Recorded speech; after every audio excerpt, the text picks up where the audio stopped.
Hi అండి, welcome to Hanvi's kitchen and vlogs. ఈరోజు హన్వీస్ కిచెన్లో ఒక మంచి రైస్ ఐటమ్ అయితే చూపించబోతున్నాను.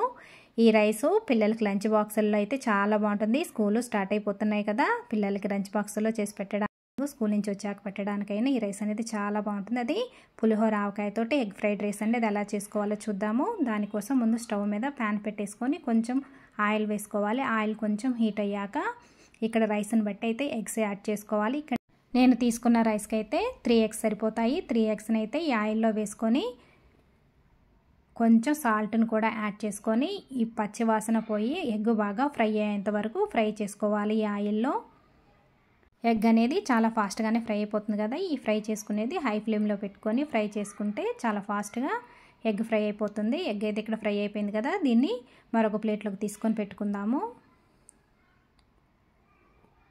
తర్వాత అదే పాన్లో ఒక 2 టేబుల్ స్పూన్ ఆయిల్ వేసుకొని అది కొంచెం హీట్ అయ్యాక బాగా సన్నగా తరిగిన వెల్లుల్లిని వేసి కొంచెం సేపు ఫ్రై చేసుకోవాలి. ఇది కొంచెం ఫ్రై అయ్యాక ఇక్కడ ఉల్లిపాయ, పచ్చిమిర్చి, మనం ఏం వెజిటేబుల్స్ అయితే కట్ చేసుకున్నామో ఆ వెజిటేబుల్స్ అన్నీ ఇక్కడ యాడ్ చేసుకోవచ్చు. క్యారెట్ అలాగే క్యాబేజీని కూడా ఇక్కడ యాడ్ చేస్తున్నాను. ఇంకా ఇష్టం ఉంటే క్యాప్సికమ్ కూడా యాడ్ చేసుకోవచ్చు. ఈ వెజిటేబుల్స్ అన్నీ ఆయిల్లో కొంచెం ఫ్రై అయ్యే విధంగా చూసుకోవాలి. ఫ్రైడ్ రైస్ అనేది ఎప్పుడు హై ఫ్లేమ్లో పెట్టుకొని ఫ్రై చేసుకోవాలి. ఇందులో ఇప్పుడు కొంచెం సాల్ట్ అలాగే కొంచెం మిరియాల పొడి, కొంచెం ధనియాల జీలకర్ర పొడి వేసుకొని ఫ్రై చేసుకోవాలి. ఇది ఎక్కువ ఉడకనవసరం లేదు. కొంచెం ఫ్రై అయిన తర్వాత మనం రైస్ని అయితే యాడ్ చేసుకోవాలి. పొడి పొడిలాడుతూ ఈ రైస్ని అయితే యాడ్ చేసుకోవాలి. ఇప్పుడు ఇది పులిహోర ఆవకాయ అండి. ఈ ఆవకాయని రైస్కి ఎంత అవసరం అవుతుందో అంత ఆవకాయని అయితే ఇక్కడ యాడ్ చేసుకోవాలి. ఇక్కడ ఈ రైస్లో, ఫ్రైడ్ రైస్లో ఎటువంటి సాసులు ఏమీ యూజ్ చేయకుండా మనం ఆవకాయని యూజ్ చేస్తున్నాము. ఇది పులిహోర ఆవకాయ అండి. ఈ టేస్ట్ అనేది ఫ్రైడ్ రైస్లకి చాలా బాగుంటుంది. ఇక్కడ రైస్కి సరిపడినంత ఆవకాయని అయితే వేసుకోవాలి. ఇలా ఆవకాయని వేసుకున్న తర్వాత ఈ ఆవకాయ రైస్లో బాగా కలిసిపోయే విధంగా బాగా కలుపుకోవాలి. హై ఫ్లేమ్లోనే పెట్టుకొని ఈ రైస్ అనేది బాగా కలుపుకోవాలి.